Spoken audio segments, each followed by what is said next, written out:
भागवत गीता 13वां अध्याय।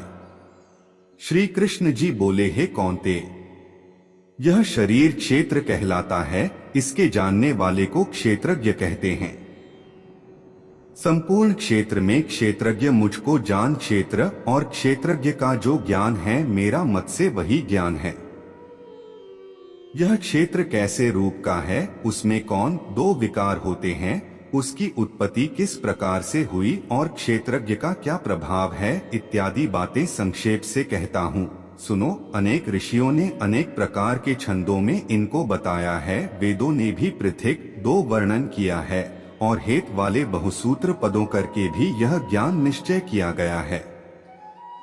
पंच महाभूत अहंकार, बुद्धि, अव्यक्त, प्रकृति, देशों, इंद्रियों तथा पांचों इंद्रियों के विषय तथा इच्छा, द्वेष, सुख, दुख, संगत, चेतना, धृति, इनके समूह संक्षेप में क्षेत्र और क्षेत्रज्ञ के यही विकार हैं। मान और पाखंड से रहित सहिंसा, सहनशीलता, सरलता, गुरु की सेवा, पवित्रता, अपने मन का संयम, इंद्रियों के विषयों से विरक्त, अहंकार रहित और जन्म, मृत्यु, बुढ़ापा, रोग, दुख आदि दोषों को देखना, पुत्र, स्त्री, गृह इत्यादि में आसक्ति न करना और इनमें अपने को सुखी दुखी न जानना और इष्ट अनिष्ट की प्राप्ति में हर्ष विषाद रहित रहना, अनन्य भाव से मेरी अनन्य भक्ति, एकांत में रहना, जन समूह में रहने से विराग, सदा स्मरण रखना कि मैं परमात्मा का ही अंश हूँ, ज्ञान प्राप्ति, उद्देश्य मोक्ष को सबसे श्रेष्ठ मानना, इसे ही ज्ञान कहते हैं। इससे जो भिन्न है वह अज्ञान है।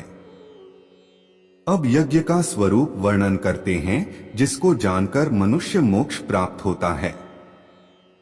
वह आदि रहित, बड़ों से बड़ा, अकथनीय होने कहा जाता, असत्य ही कहा जाता है। सब और मुख है, सब और कान है, वही जगत में सबको घेरे हुए स्थित है। वह सब इंद्रियों के गुणों का प्रकाशक है, पर उसके कोई इंद्री नहीं है, जिसको किसी से आसक्ति नहीं है, पर जो सबका आधार है, जो स्वन्य निर्गुण पर भी चर और अचर है, जो अत्यंत सूक्ष्म होने के कारण जाना नहीं जाता, जो दूर भी है और निकट भी है, जिसके विभाग नहीं होते, पर जो भिन्न दो भूतों में विभक्त समान रहता है, समस्त भूतों का पालन, नाश और उत्पन्न करने वाला वही यज्ञ है। भागवत गीता 13वां अध्याय समाप्तम। भागवत गीता 13वां अध्याय का महात्म्य। श्री नारायण जी बोले, हे लक्ष्मी, अब 13वां अध्याय का महात्म्य सुनो। दक्षिणी देश हरिनाम नगर था। वहां एक व्यभिचारिणी स्त्री रहती थी।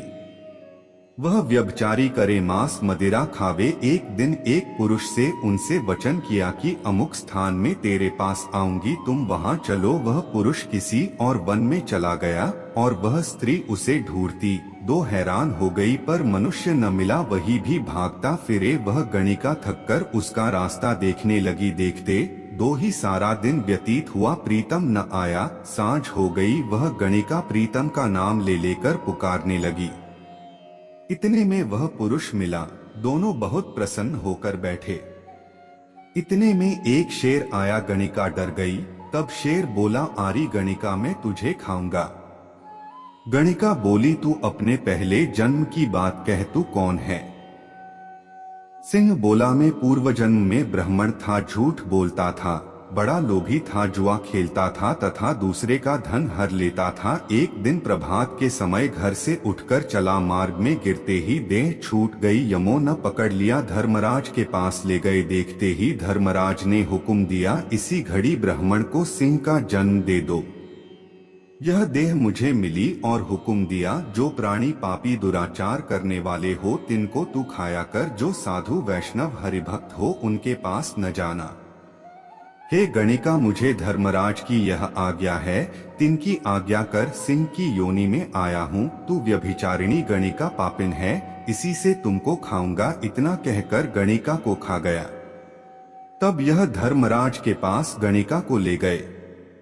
धर्मराज ने हुक्म दिया, इसको चांडालिनी का जन्म देवो। श्री नारायण जी कहते हैं, हे लक्ष्मी, उसने गणिका की देह त्याग चांडालिनी की देह पाई। कई दिनों तक वह नर्मदा नदी के तट चलती थी। वहां क्या देखा कि एक साधु गीता के 13वां अध्याय का पाठ करता है।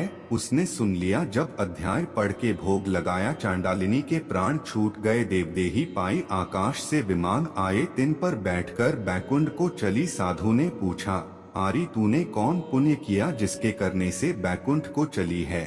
चांडालिनी ने कहा, हे संत जी, इस तेरे पाठ को श्रवण कर मैं देवलोक चली हूँ। तब परिषदों को कहा, कोई ऐसा यत्न करो कि जिस सिंह ने मुझे पूर्व गणिका के जन्म में खाया था उसको साथ ले चलो। तब उस साधु से प्रार्थना की, है संत जी, गीता जी के एक श्लोक के पाठ का फल दिया। तत्काल उस सिंह के देह छूटी, देह पाई। दोनों विमानों पर चढ़कर बैकुंठ वासी हुए, परमधाम को प्राप्त हुए। तब श्री नारायण जी ने कहा, हे लक्ष्मी, यह 13वां अध्याय का महात्म्य है। प्रीत के साथ पढ़ने के बाद का कुछ फल कहा नहीं जाता। अनजाने पाने से पढ़े तो भी मेरे परमधाम को प्राप्त होता है। भागवत गीता 13वां अध्याय समाप्तम। दोस्तों, आपको वीडियो कैसा लगा ये हमें कमेंट बॉक्स में जरूर बताएं।